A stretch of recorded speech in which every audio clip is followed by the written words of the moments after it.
Hello, I'm Dr. Dwaine Hartman, the Trance Alchemist, and this is my podcast on Anchor FM.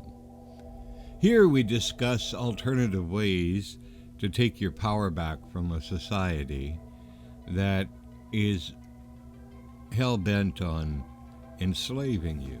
For over 20 years, I have worked as a hypnotherapist, but I have found that the need for me to be a dehypnotist was more important at this time. There are alternate ways to have yourself become completely and totally free. And here we discuss those options. Welcome and enjoy the podcast. Today I'm interviewing Zoe, and she's known as Dark Muses of Revelation on Instagram. Well, hello, Zoe. How are you? I'm actually doing quite well. Well, that's good. I'm glad to hear it. Yeah, me too. I'm still here. It's a hard question to answer, I guess. Like, there's just so much going on, but overall, I think even if it's feeling wonky and wobbly, it's sort of ending up in the right direction, regardless of how you feel, right? I wanted to interview you because, and you interview me or whatever, but I want to interview you because you're someone that's been in my life for a while, and you're amazing at what you do, and anybody that talks about you says that you're amazing as well with how you assist people in coming into their own higher vibration, clearing out unwanted things, and but not everybody knows about you, Zoe. And that's why I wanna do this, because you're worth getting to know. Thanks. Yeah, I probably am. It's just, not really. I think people connect to it for a reason, and there's sort of like, how do I put it? People that are vulnerable to certain things that I can help with, that just sort of connect more. It's like a catalyst.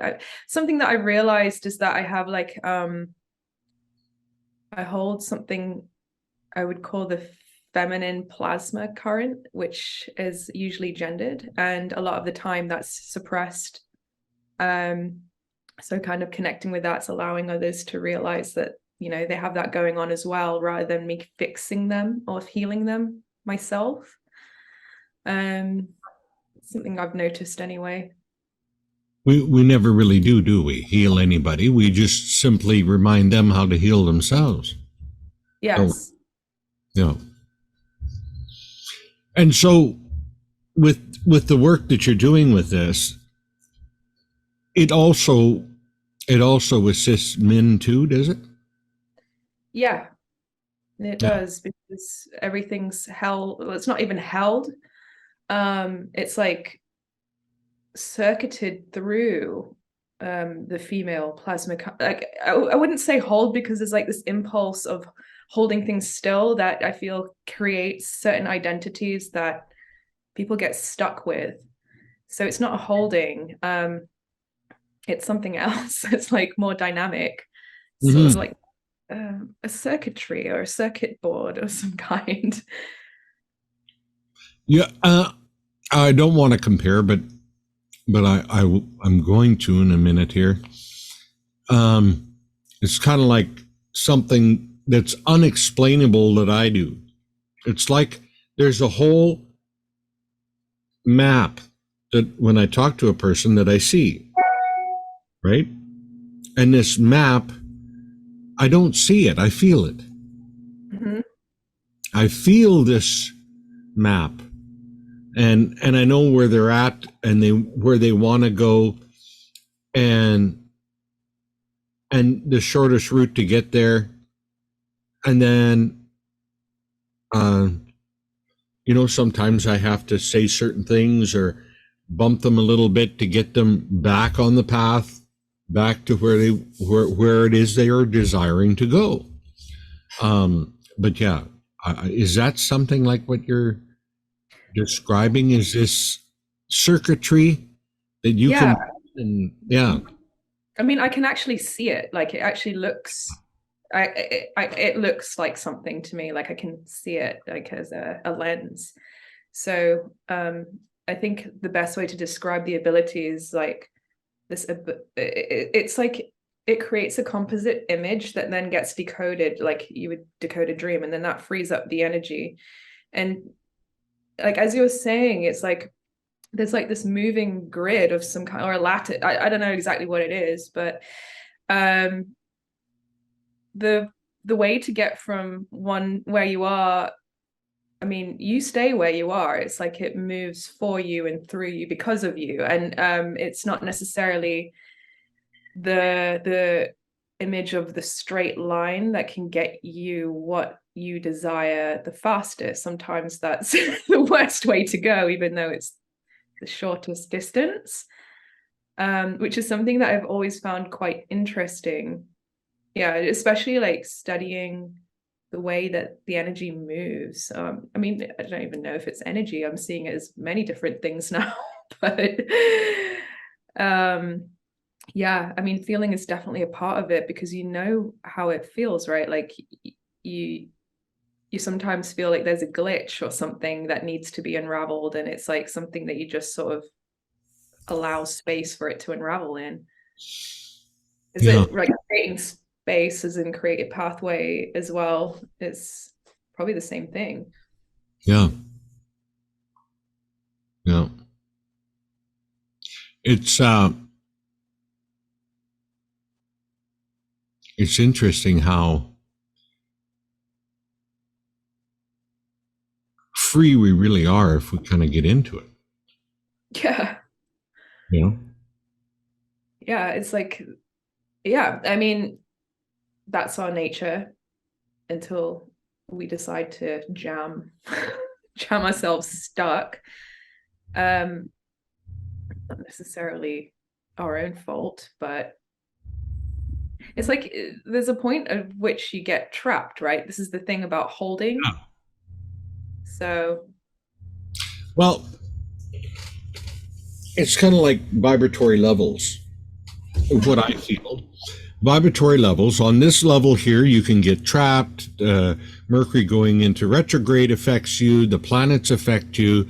You got all of this stuff. I mean, we yeah, can't have suppression just to turn around and have something else suppress us. yeah, under the influence You, of the you, time. you raise vibration to the next level, and all of a sudden, these things that you thought were suppressing you starts dissolving. Uh-huh. You get to the next level, and you realize, what the hell was I doing? Yeah, Right? yeah. But I see that with you do have to evolve in vibration to see that, to experience that freedom. uh-huh. Yeah, Yeah. especially with the body, which is like projected into a synthetic reality. And this is something I've noticed is like all these ancient systems that people practice are tethered to a certain coordinate within that grid of limitation. Like it originates within a certain setting, and we don't. We're free. So basically, um, like why do we plug back in there all the time? Like we're not inside that. We're sort Right. of I think yeah. it's I think it's because we're herd-like creatures, Mm. and in order to have camaraderie or a feeling of not being alone or whatever, which we are, you know, we're standing on a precipice and there's fuck all around us. We're Mm-hmm. manifesting everything, but we play a game with ourselves where we take our past and puke it into our future and then relive it again to give us a false sense of security that we're actually standing on something solid when we're not. Yeah. We're And we are at the same time. It's like Yeah. Mhm. but yeah, it's like everything's shifting around us all the time. It's like we're not really moving anywhere. We're like that kind of field of potential, and there's like this ray that's just moving through everything, right?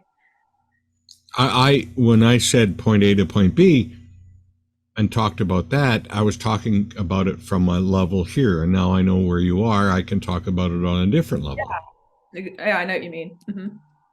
We haven't moved anywhere from the first split of source. We're still there, but we're experiencing this thing. Again, I would try to share with people stability when they're playing this game with themselves, with their past and whatever, is you got to learn how to get stable on Mm-hmm. you and feel that stability, because otherwise, when you pass to the next level, what happens when you go and all of a sudden, poop, you're out in the infinite, flailing because there's no ground, there's no nothing. If you don't have a good sense of stability within yourself, when you go to the next level and you pass from this plane and go to the next level, what are you going to do? What you're going to do is recreate this one again so that you feel stable, and you're still Yeah. not out of the game.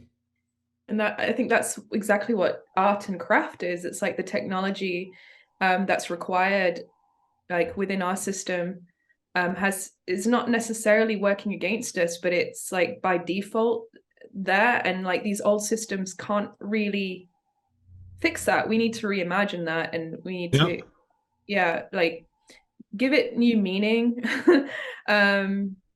That's something that isn't held within a different time space that we have to plug into, that's kind of irrelevant for what I mean, that it all becomes relevant, but we have to do something with it all. And I think like that, yeah, I was watching one of your videos and you were describing it as like um this creative part of the brain, right? Like Yeah. it's the one that sort of Left it. drives. Yeah. Yeah. Yeah, so I was seeing like that actually. It's just Yeah. I stumbled onto that. I realized that, left brain, because, the way that I hear it from a creator point of view and manifester point of view is that for that to work ultimately the best is if you're right brain dominant and left is subservient. But, upside down and crooked is how they got this all wired up so that we're. mhm, So what they did is they started to put a lot of emphasis on left brain, analytical, logical, this sort of thing. But, and then they programmed the hell out of it. So, yeah. so here we are all heading back to the left, to the left, to the left. And that's the trap. Even a lot of modalities out there that are really I feel sorry for them because they're doing their best. They really got their heart in it and everything else, but it's still coming from a left brain concept. Yeah, you start where you begin. No, Yeah. you end where you start. Yeah. It's like if you're trying to get out of something, you're going to end up back where you started from. Like you're not trapped inside it, actually. So we can start from not being trapped there, but actually making it better. Yeah. Or go to the right and poof. You, Yeah. And you don't watching it. label it. You don't label anything. You're experiencing things. I seen a video a lot too long ago. A guy picked up a pen and he said, all of you labeled this a pen. You labeled it a color. You labeled it all of these things, but you have no idea. You're only a parrot repeating. Mhm. Sit with the pen and experience it. And all of a sudden I went, boom, right back into the child, that magical child. Because I didn't have a clue what it was, but I was observing it, right? Before I put it into some sort of construct that's stored in my left brain. Mhm. Yeah, it's many things. Yeah. I realized everything could be a new. Mm-hmm. You could walk up to a tree and just have a new experience with the tree, because we label it and we give it its construct and we say that's it, that's all it can be, right? But I don't know Yeah. about you. I've had conversations with trees in this state of freedom, and they friggin' talk back. You hear them in your head, you know? It's true. Yeah. Yeah, you do. Yeah, right? Pulse is like immediately there, you know exactly what it is, but then there's a part that wants to manipulate that and be like, no, that's not real.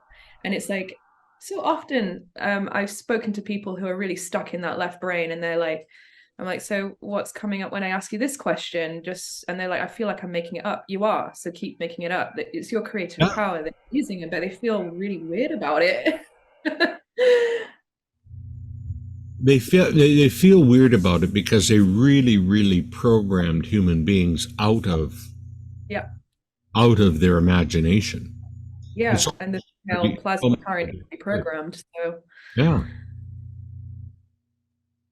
And so going back into that imagination and being okay with it and starting to experience it is really a portal out of this whole entrapment thing. Yeah. mm. It's abstraction as well. So Oh I was yeah. reading like some evolutionary science books, and one of my favorite things, like the like true before science becomes some screwed up religion, it's like if you follow these principles where it's like about curiosity and going deeper into the mystery of it without completely polluting it with assumptions. It's like A does not equal A. So it's like this A is not the same as that A. They're different A's. They'd be used in different contexts. So it's like you can't really say that 1 + 1 = 2 because one pen doesn't equal one finger. So it's like completely abstracted already. And same with worth and value or making decisions. It's like, which one's better than the other? It's like, no, they're just completely different things. They're just different. There's no better, but you can have neither as well, and then just let things happen. Yeah. Yeah. We live in a cause and effect world. Not that that's all there is. It just happens to be this causes that.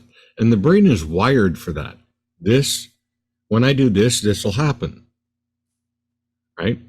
And if you want a real trip, when the brain does that, you simply say nothing equals nothing. Mm-hmm. Because we're adding up, because we got trained to do that, right? We're adding Yeah. up. I do this and it will happen. This plus this equals that, right? Mm-hmm. And when we start playing with it and we go, nothing equals nothing, it's just experience. Yeah. And if they convert one thing to another, there's always a loss in that conversion. So where does that loss go? It goes back into the thing that's trapping you. Power it up. Yeah. Yeah. Like that's how the tax system works. And like money conversion, language conversion of like this energy to that energy always has a loss of some kind.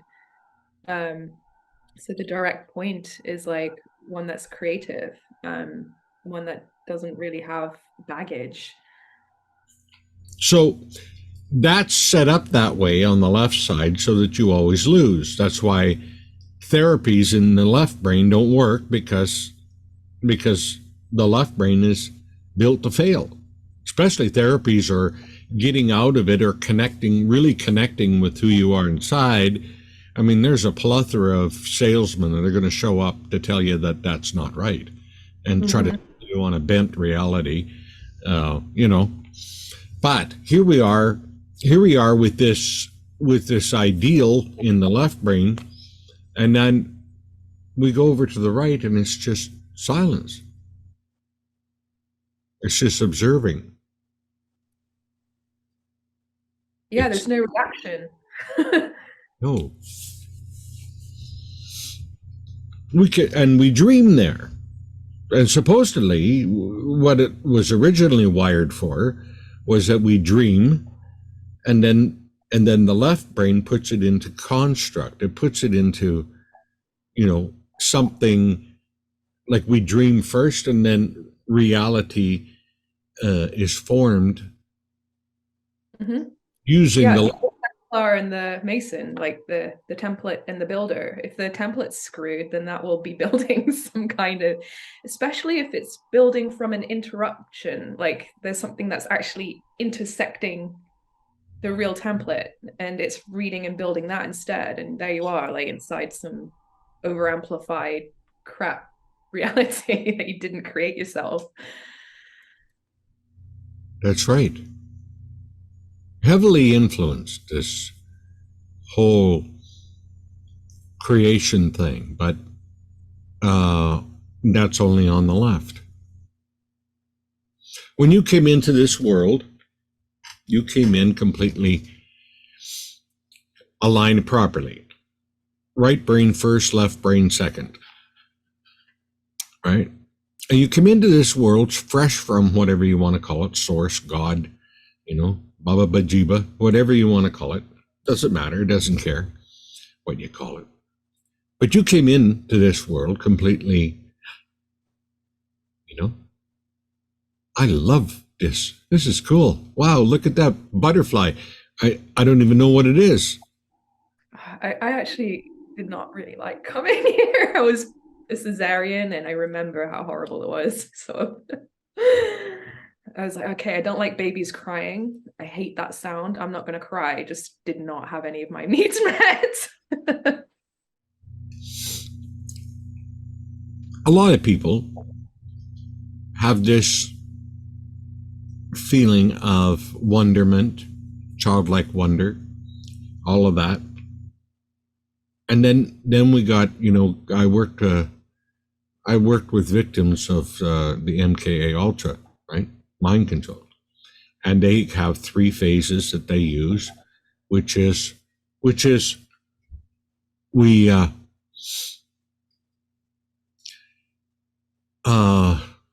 traumatized child actors and then fractured them and then programmed the fracture. Mm-hmm. And then I got looking at everyone's life. Everyone's got trauma. Even being yanked out of home and being plunked in a school is a trauma. Yeah. Right. And then it wasn't, sorry, go ahead. It stops you from learning to put you in that, to basically mine into your power. Like, you're so brilliant. Now you have to achieve and succeed here. It's literally envious of like who you are without that. Yeah. And then they traumatized you with that, and then they told you couldn't be your magical self anymore. But you're going to have to grow up. Life is serious. Right? And so they fractured you. And then you put a mask on and they programmed the mask. I'm not saying you, I'm saying the population, because you're a different cat. But that's what happened in general to humanity. So there they are. They've gone through the program. And then they get, the mask is programmed, which is the left brain. All left brain. See, the right was told it had to go to bed, right? Get out of here. You're not acceptable. But I see fairies. Shut up. They're going to lock you up. Get over here to the left. Right? Mm-hmm. And so there's a whole part of us that never gets expressed. And people wonder why they're depressed. Yeah. And like, I've also like been in so many corrective facilities. Like, I've been expelled from school. I've been in jail like 2 years. Like, they've really did their best to correct me. Yeah. And actually I found that it was a way out more, because I was just like, the only person that has the ability to unlock this is me. And like, the amount of times like my brain has tried to like be like, okay, well, how do I get out of this, when I'm like, I'm not actually trapped inside it. I'm just going to decide now what to do. And then things have started to just unlock by themselves. And ever since, I feel like I've completely defeated that whole subconscious program of education. I'm like completely off any system at the moment. Like they don't even, like, I can't get a normal job. Like I can't, because I'm off a lot of the mandatory systems. I just said I don't want it, and they're like, okay, bye. You Right. just go. Mm. But that's the problem, is that you do end up having to just go by your own impulse at some point, and even if it's bad, at least it's your own. Like, it's better than doing it for someone else really well. Exactly. And we call it education, and it isn't. It's an entrainment camp. And you come out programmed to follow a society's mandate, right? And it's bullshit. It is. Because it doesn't create thinkers. It creates followers. It creates, I remember in school I was having a bit of a rough time learning, and then I learned something. If I do things to appease the teacher, all of a sudden I get good grades. All of a sudden I get some extra marks that I wouldn't have got before. So if you obey the rules, you get rewarded. if you suck up, you get, right? Yeah. You don't, otherwise you're shut out of the system. And I mean, that's like basically what the whole pandemic's about.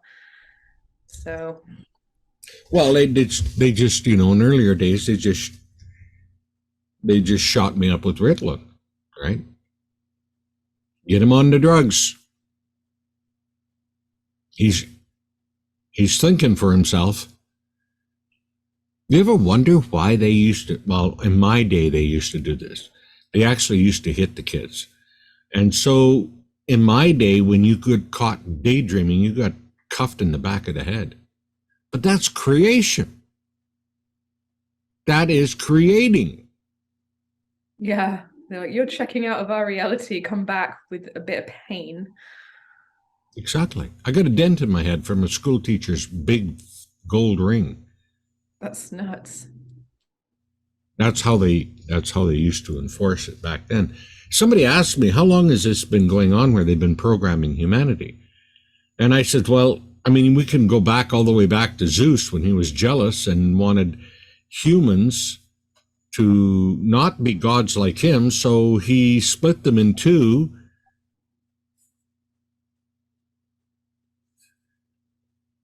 This is that thing of the hermaphrodite, right? Which, I mean, this is like, you know, And now we have two hemispheres of the brain, the left and the right.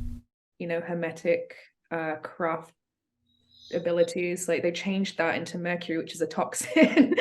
Like, the actual word itself, when you use it, has a vibrational toxin. And I'm just like, well, hermetic. Hermes is the original name for Mercury before it turned it into an entity or a god. And the hermaphrodite is the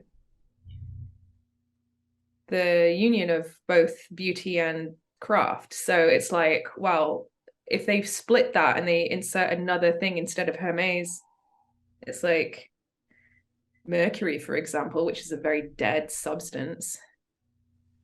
You end up with a different type of hermaphrodite, which is like a transhuman of some kind. And that's something that I've been noticing, that people get this kind of Terminator bot sort of Agent Smith thing that just comes up and then disturbs you and tries to keep you in line sometimes. And like, as you said, with the mask in the left brain, what I was seeing is, this theater masks, and what I found really interesting is the word tragedy, as in the mask of tragedy, actually comes from the word goat, meaning it's a satire. So anything that's actually tragic is actually a joke. It can't be fixed. If you try and fix it, you're kind of trapped in trying to fix it forever. So I was like, Well, everyone's, you're right. yeah, it's just a trick. And like the satire is a magician. Like if you can master that, then Because you're not really done with it. It doesn't matter. Like, I mean, I've done therapy for years, and I've changed how I do it, because going back to the past and dealing with that trauma, all these traumas and different things like that, where's your awareness? It's on trauma. So aren't you manifest more trauma? Yeah. Because you're thinking about it all the time. You're reacting to it. You're doing something with it. Now, like you were talking about, what happens when you shift? And instead of thinking about trauma, you just start creating your future. yeah, and just see that it's like basically your creativity with this stupid mask on. You could just, okay, that doesn't need correcting. That just needs to be recognized for what it is, and it's a show. Right. Then it becomes a goat. Yeah, the Becomes satire, playing jokes. But, again, controversy, because, I mean, the whole world's wired on therapy being a certain way. It can only be this way. And then they throw in hypnotic suggestions like, if you don't do this therapy, you're in denial. No, you're not.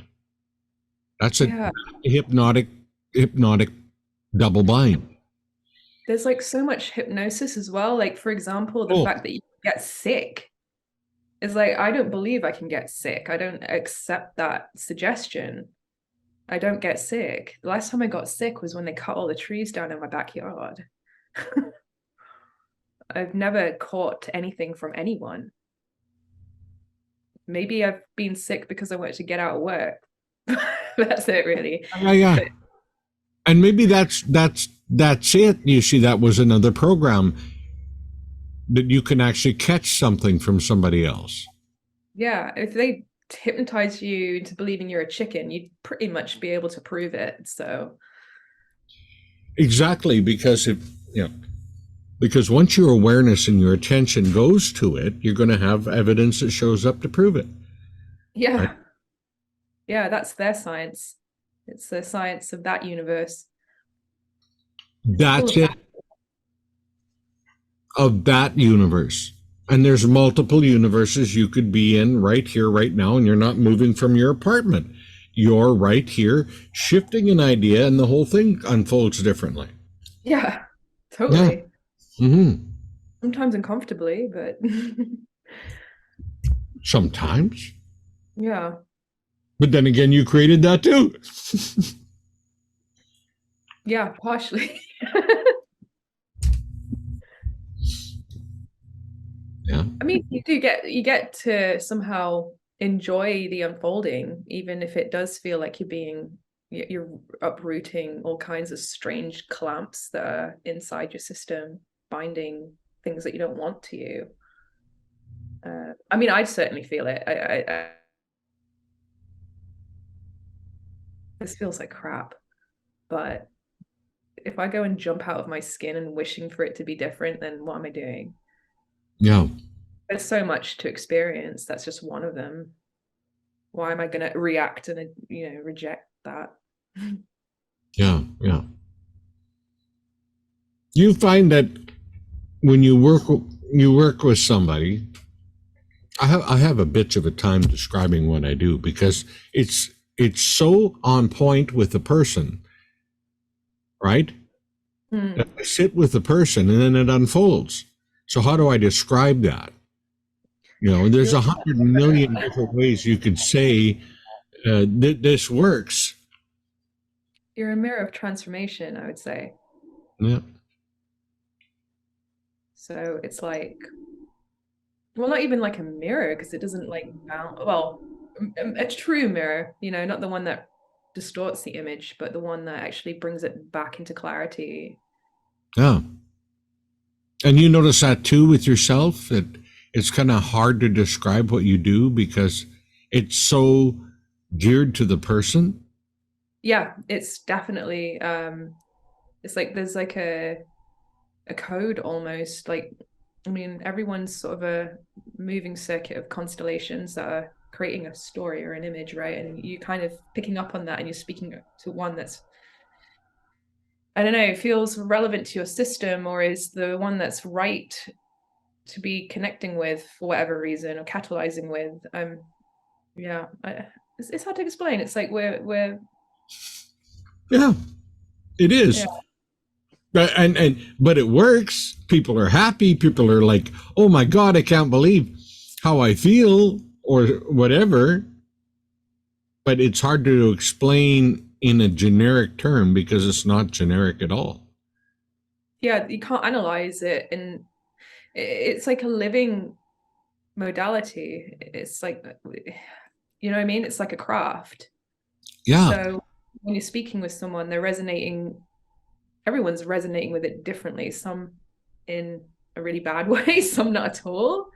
And some are literally getting a lot out of it because like Yeah. the piece is starting to come back to where they should be. Like they're not building something negative. And this is also the thing with like certain frequency bands. They don't realize that there's sometimes negative high frequencies. Like spirituality can be very disembodying. Yeah. Maybe. Like a negative high frequency can be like something that's telling you that you did something wrong because there's a right way to do it, which will somehow like come up as you trying to improve yourself, which feels like a logical pursuit, but actually it just makes you feel like inadequate all the time. In ancient times, Thoth talked about going down the halls of Amente and confronting the being that was the counter in your life that created everything negative. And you need two people to go with you, or one person to go with you, a powerful entity of some sort to go with you to demand your release. Because it really is, in a sense, against the law of free will to do that. But it was under agreement that you would do that. So we go down that hall, and we meet this being, and we demand our release, and it has no choice. It has to release you. Right? And then I find that a lot of that stuff starts to go away. Right? What is that thing exactly? Is that the demiurge? Well, I call it the critic. Eckhart Tolle calls it the pain body. There's many names for it. It's a lack of trust, I guess. It's a counter so that we can bounce off something to go for the light to begin with. And now it's gotten to where it's out of bloody control, right? Mm. But it's not you. But it was a created thing when you entered the school system to compare yourself with others. Probably you didn't, because you're a very sovereign, independent being. But most people will compare themselves to another. That's part of the programming, right? At that early age. And you compare yourself to others, and then you start judging yourself. That's the start of it. But it is a program, just like, I used to hear about these implants or whatever. It's a program. It's not you. Mm-hmm. And there's no negotiating with this. There's no negotiating with this thing. Mm-hmm. Like, everybody in, even in NLP talks about negotiation with parts of yourself. There's no negotiation with this because it'll always rise its head up again and take control, no matter how much negotiation you do. Mm-hmm. You got to get it out. Then it stops corrupting your higher levels. Like you're talking about very high level that's negative. Well, that's coming from this little, because it's always sitting there waiting because it wants to feed off you. It wants to feed disappointment, right? Off of disappointment, off of angst, off of, oh my God, this is happening to me again. And it's just eating that shit up, right? And on the other hand, it's also the guardian to your deepest power as well. Yeah. So somehow in one angle it can be an ally, but it just, you can't be at its mercy. You can't be asking it. It's like, no, how do you take command of that thing? And it can't be running amok manifesting shit for you so that you do it so it can eat. And that's what it mainly is doing, right? It wants you to feel you got this really neat technique you're doing, and it's just, oh my God. And then it comes in and goes, yeah, but what about this? And you go, oh, and the whole fucking house of cards collapses. Yeah. It was like a story I told here, an old story about a man, and he was walking down the road, and he seen this tree, beautiful tree, sitting there, and there was moss under the tree. It was nice and soft, and he thought, oh, this would be a good place for me to rest. And so he sat under the tree and he rested. Then when he woke up, he said, wouldn't it be nice if food would appear, and boom, food appeared. And he ate. And then he said, wouldn't it be nice if I had something to drink? And then all of a sudden there was stuff to drink for him, and he drank. And he says, this is pretty wild. He says, I really like this. Right? He says, I hope that no demons show up and screw it up.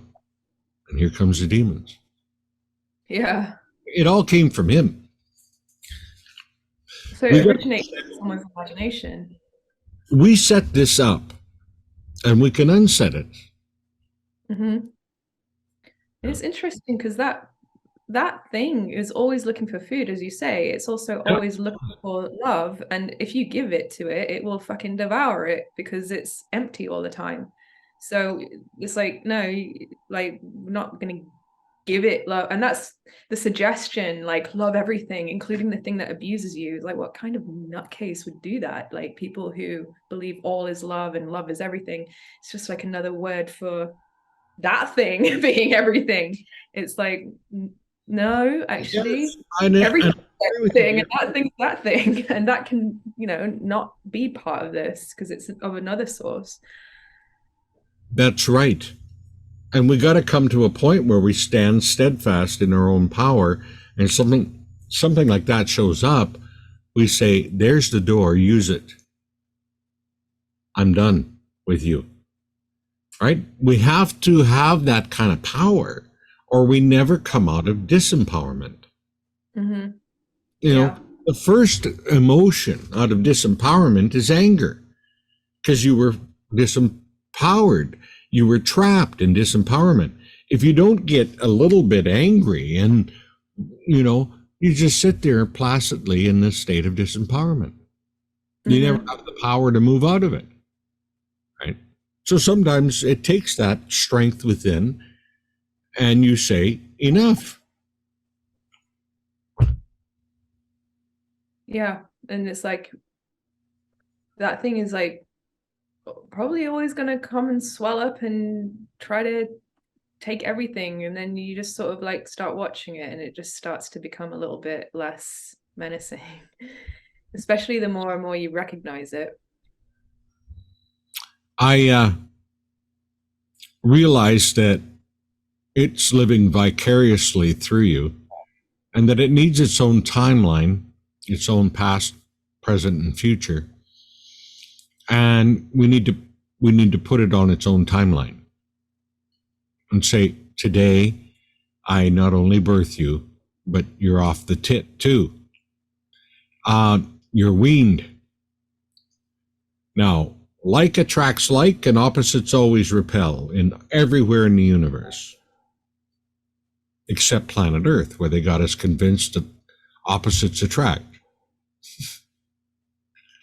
So, if like attracts like and opposites always repel, then it's up to the person to state, are you like this thing or is it an opposite?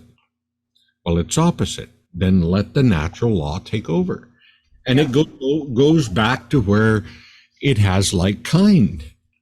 Yeah, if it's of a destructive nature, it will be destructive. It will destroy itself if you don't involve with it and make it like you. But you simply allow it to have its own life, its own reality. You give birth to it, you birth it, let it go, and you wean it the same day. It's off the nipple, right? Yeah, it's clinging to you. Yeah, exactly.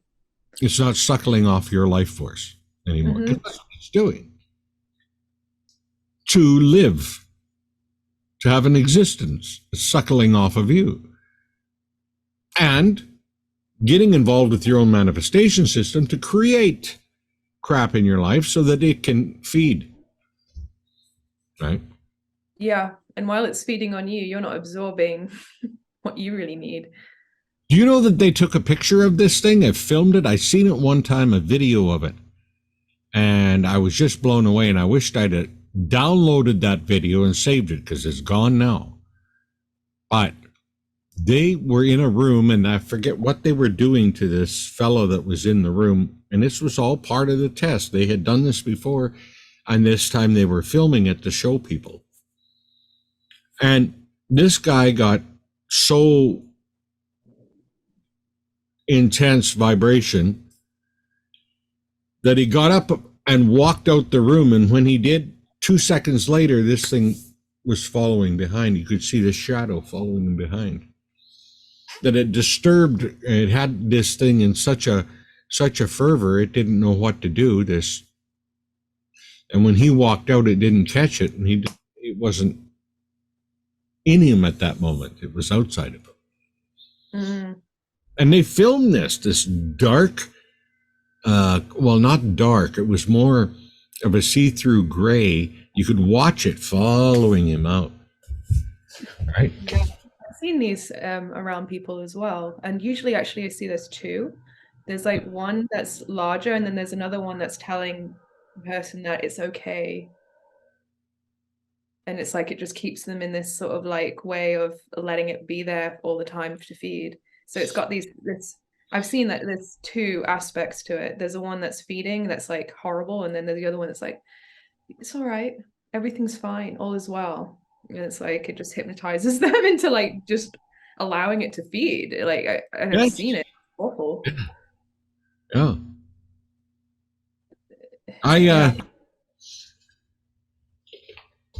I guess I could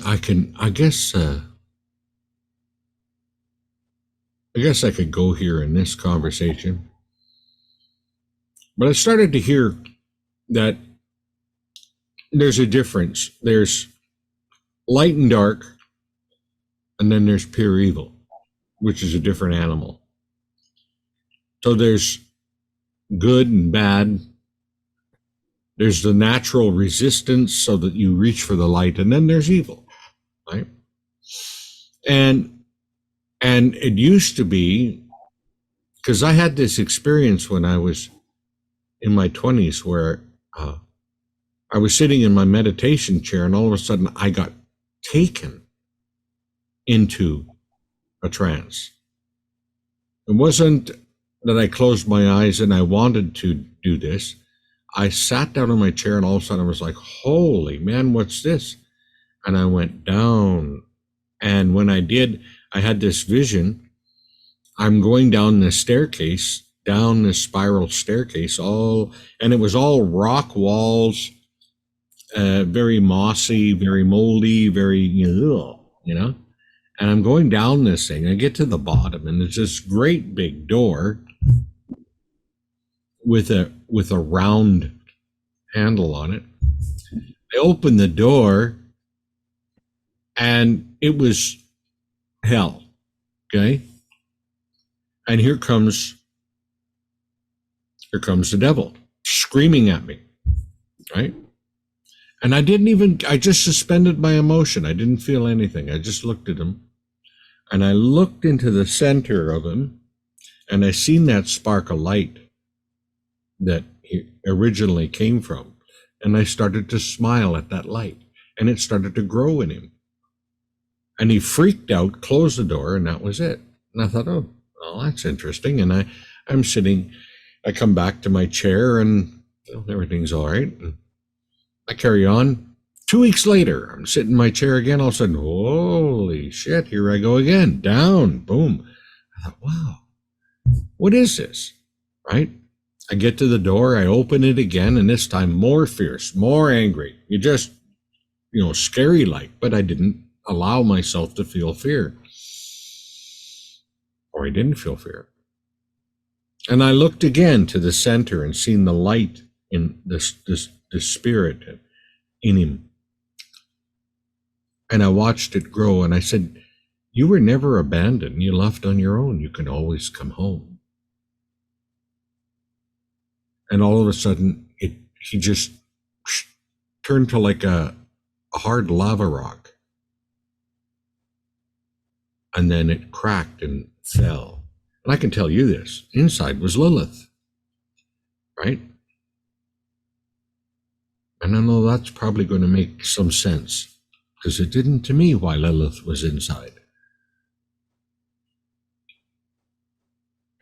Lilith has like shown up to me as kind of vampire, but not in a negative sense. So I've been seeing recently how the trident, meaning 3 teeth, right? The center prong is like actually the tail of the scorpion or the devil, but it's programmed differently. So when I see how I imagine the creative forces before they come into material are like vampires that are like giving each other something. They're like giving each other something new. So the 2 teeth attach and then it injects the other with something new. And that's like a metaphor for me of the pure creative force that creates difference. Whereas I see vampires have been given a really bad name. They're like, okay, they live in the dark and they're spooky and they're trying to feed off your life force. But actually, when we say dark, it doesn't necessarily mean negative. It just means that, there's dark can be mysterious, but it doesn't necessarily mean black and colorless and dead. It can also mean very rich with potential. And also vampires have a kind of like sexual metaphor to them as well. So actually it's not that bad. It's just there's something that has been installed in the psyche that makes us believe that venom, for example, will always kill its opponent instead of create more allies with each other. Like, do you know what I mean? Like, there's something about that. I mean, that's how Lilith has showed up to me. It's sort of like amorphous, like vampiric, but just completely sensual and just moves fast. But I don't know how it shows up to you, but so then after that, I kept getting messages that Lucifer went home. And that now we're dealing with that he can assist in helping people. So sometimes, and not to disturb my clients, I ask Uncle Louis to come. Yeah, I see Lucifer as a theme. I've seen hard cases where people are really, really bad attachments. And when Lucifer walks in, the demons scream and run. And it's like I'm going to have a really, really hard case, right? Mm-hmm. Hey, Uncle Louis, you want to show up here? Boom, he shows up and then, and clears, because we're heading another way. And the part that pissed him off the most is that he was supposed to be kind of involved in only the resistance aspect, so that we could feel the resistance and then move to the light, right?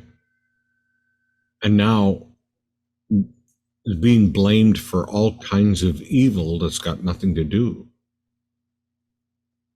Yeah, it's a scapegoat. Yeah. because I was always, I don't know, there was this vision or memory I had of some kind where there was a technology present on the earth, and a connection from Sirius to through Venus, right?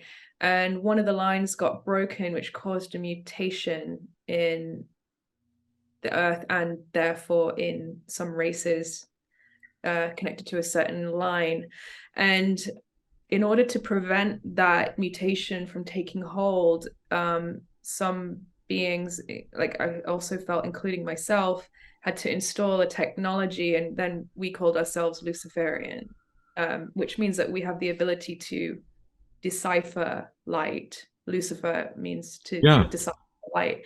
And anything to do with the fall is always connected to the Sapphire story, right? So there was a thing about Sapphire falling and then creating the earth, right? And then there was some kind of mess here already that kind of got jammed into it. But there was also a field there before that, so it's quite odd putting all these pieces together. But I do feel like that line has opened up again. So you got to just question everything, right? Because, Yeah. and I'll tell you why, because they have people looking for the Holy Grail. Well, the Holy Grail is within you. The Holy Grail has 7 stones around its rim, and each stone is a different color. I also learned that the Ark of the Covenant is here. It's in the back of your head. It's not out there, but they point out there and say it's out there, so you forever are out there looking for it. And Yeah, I'm it's like it's a projection. Yeah. I've had people that I help go into this space here, and all of a sudden they feel the wings open up in the back of their head. And all of a sudden they are in a different consciousness right now. And it's like they're looking at everything. They even see their self in their own timeline as being, what the hell was I even doing? Like it's so minuscule to them from this vantage point of being what I call the God within, awakening of the God within.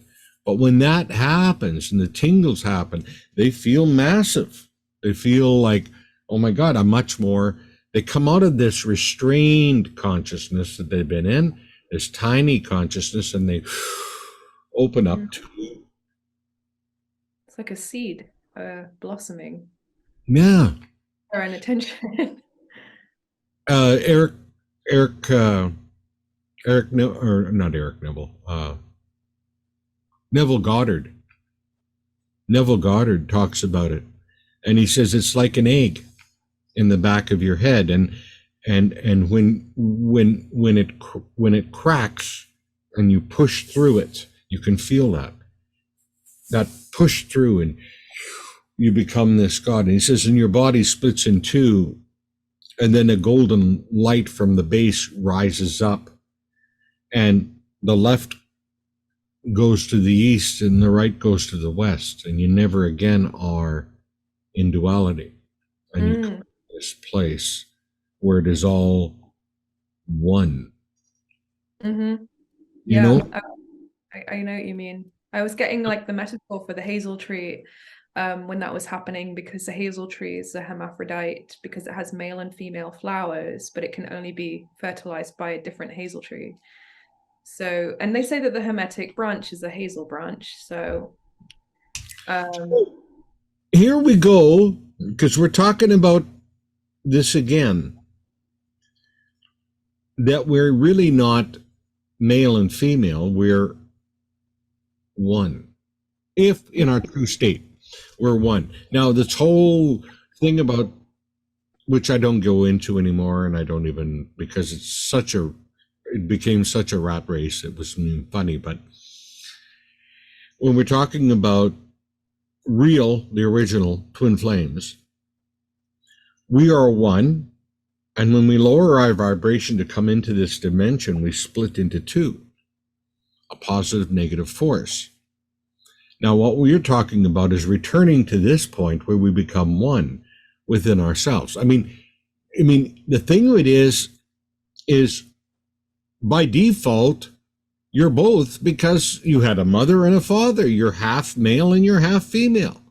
The dyad and the monad are the same thing. Like, you can't have one without two and vice versa. So it's like, and then it projects the three, which would be the 3D. But it can get a bit headfucky because, like, if you say that you're one, that means that you bind with things that are not of you as well. So it's like, can end up becoming a limitation.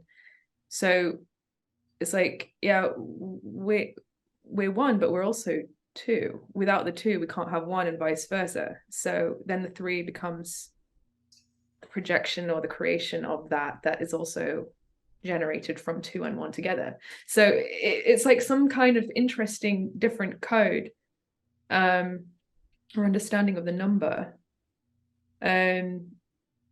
Because yeah, sometimes I felt like oneness or even like twin flame can be very limiting, especially if it ends at a kind of unhappy marriage of some kind. Well, what's happened is that it was a very sacred thing, and this is why we had secret societies, because to keep purity in the teaching, right? But as soon as you take something of high vibration like that and you put it out into the world, twin flames, well, then you got every corrupt whatever attacking it in every different way in everybody's mind. And all of a sudden now we have this whole thing about twin flames. It's not even real. No, it's not. And it's boring. It's a boring, repetitive cliche. Yeah, it is. So it's like there's a point of where we're individuated as being multidimensional beings with another multidimensional being. And that's slightly different from being the twin or one half of something else that needs to like come back together all the time. It's within you that has to come together. Yeah. I'm not saying you, I'm saying the population, the people. They need to come together, because what happened with Zeus back then, and he split them into two. He put them into hypnosis and split them into two because he was jealous that they were going to become gods like him.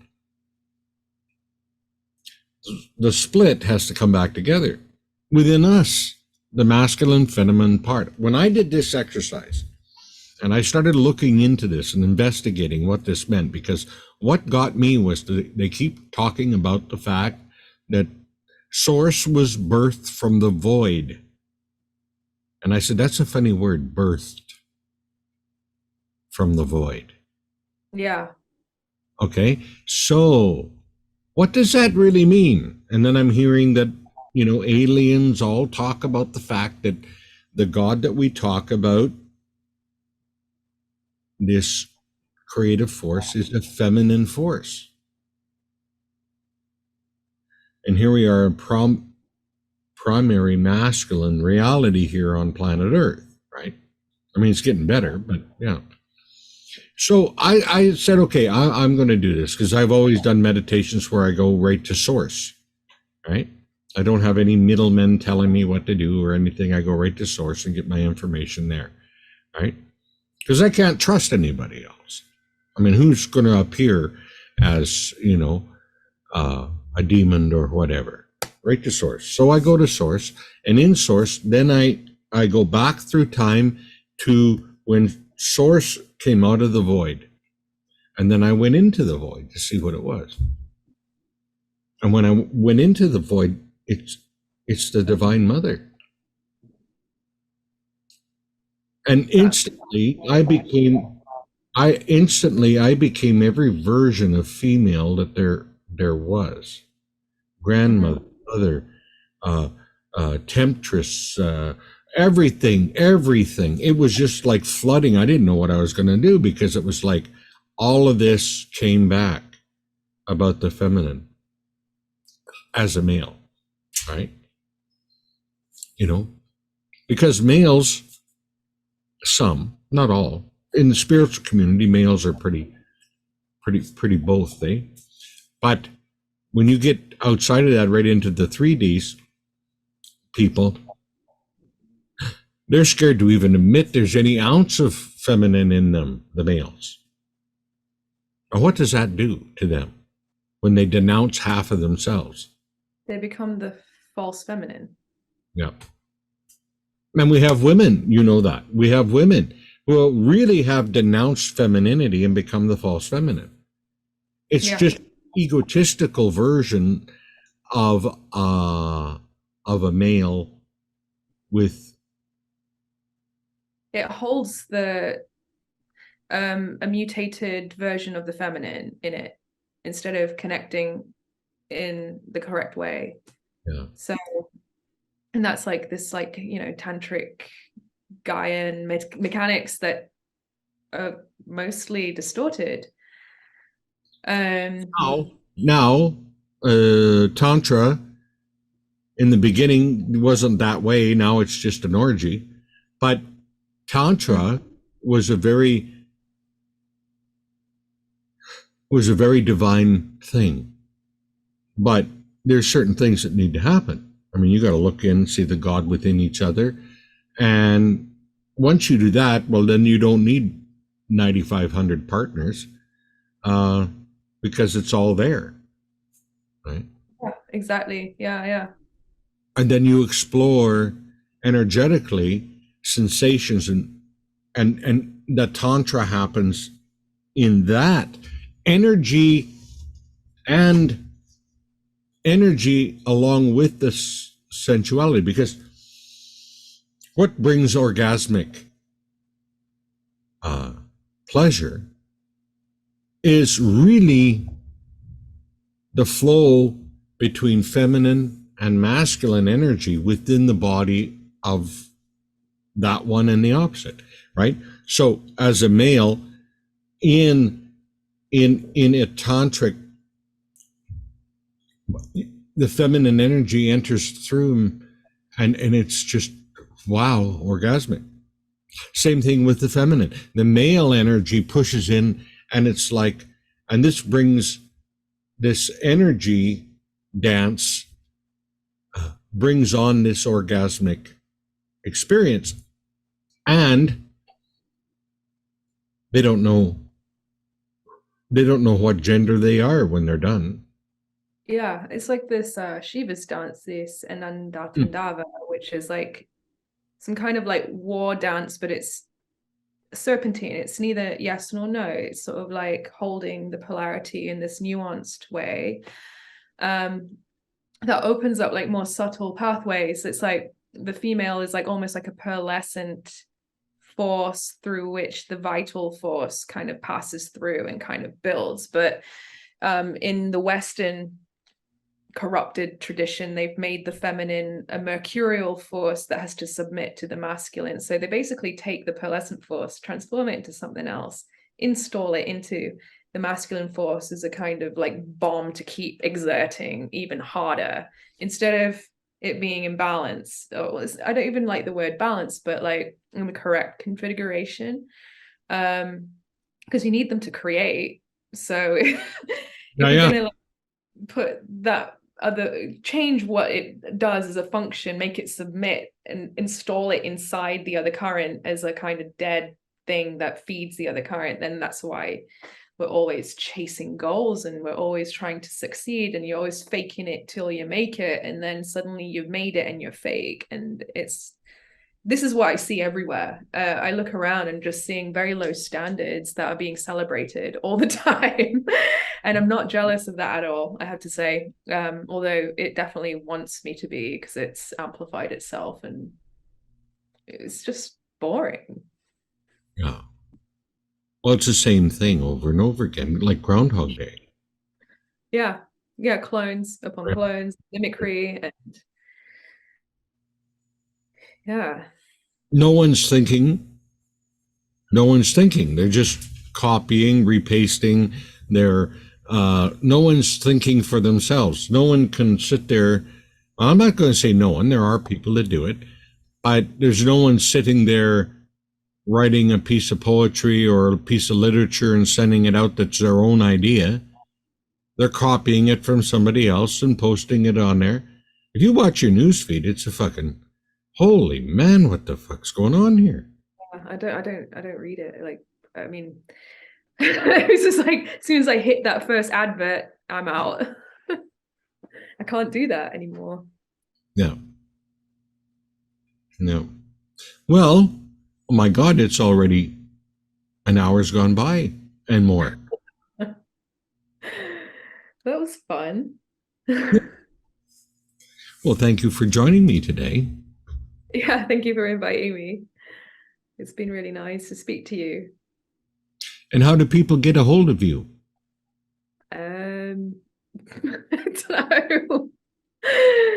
I guess you can find me through Instagram on Dark Muses of Revelation, or also Dark Muses of Revelation at proton.me. You can email me, but I don't really make myself that obvious on the internet. Maybe one day, but right now not. What I'll do is I'll put your Instagram, if you want me to, I'll put your Instagram account on this video so they can go look you up. Yeah, of course. Yeah, they can come and check out the websites. Yeah. But I understand where you're at. If when they're ready, they find you, right? Yeah, I just sort of run into people somehow. Yeah. Everyone's hunting what is hunting them, I guess, in a way. Yeah. Yeah. Okay, dear. Thank you, and we'll talk again soon. Thank you. We will. Okay. Bye-bye. They say if you never get your head out of the dark, you'll never see delight.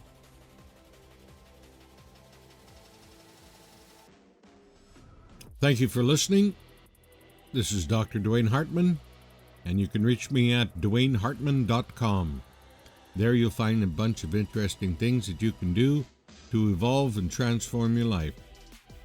From personal sessions to training, you can even get me out to 2-day events where I teach Feel the Magic.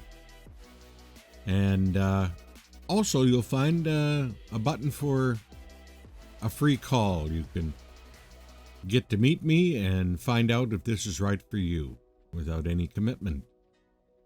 So take care. Thank you for listening, and we'll talk again to you soon.